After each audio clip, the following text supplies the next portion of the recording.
গণ অভ্যুত্থানে ক্ষমতাচ্যুত আওয়ামী লীগের পাশাপাশি তাদের দোষর অভিযোগে অভিযুক্ত জাতীয় পার্টির প্রতিও ক্ষুব্ধ জনসাধারণ। এর প্রমাণ পাওয়া গেল ঢাকার অদূরে কেরানীগঞ্জে।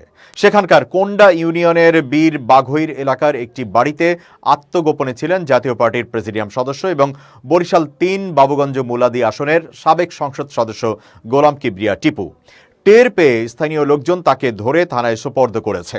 স্থানীয়দের সূত্রে জানা গেছে, বৃহস্পতিবার সন্ধ্যায় স্থানীয় লোকজন একটি বাড়িতে গোলাম কিবরিয়া টিপুর উপস্থিতি টের পায়। তখন ২০-২৫ জন সেখানে জড়ো হয়। লোকসংখ্যা বাড়তে থাকলে উত্তেজনা ছড়িয়ে পড়ে। এক পর্যায়ে পুলিশকে খবর দেওয়া হয়। পরে পুলিশ এলে সাবেক এমপিকে পুলিশে সোপর্দ করে জনতা।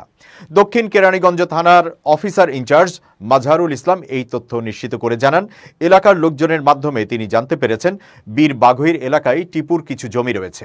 সেখানে ছোট একটি ঘর আছে, সেখানেই তিনি আশ্রয় নিয়েছিলেন। ওসি জানান, তার বিরুদ্ধে হাতিরঝিল থানায় মামলা রয়েছে। ওই মামলায় গ্রেপ্তার করা হয়। গোলাম কিবরিয়া টিপুর জন্ম বরিশালের আগরপুর গ্রামে। টিপু প্রথমে আওয়ামী লীগের রাজনীতির সঙ্গে জড়িত ছিলেন।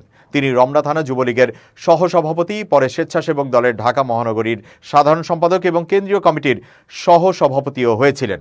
৮০-র দশকে তিনি জাতীয় পার্টিতে যুক্ত হন। গোলাম কিবরিয়া টিপু ২০০৮ সালের নবম জাতীয় সংসদ নির্বাচনে বরিশাল ৩ আসন থেকে সংসদ সদস্য নির্বাচিত হন।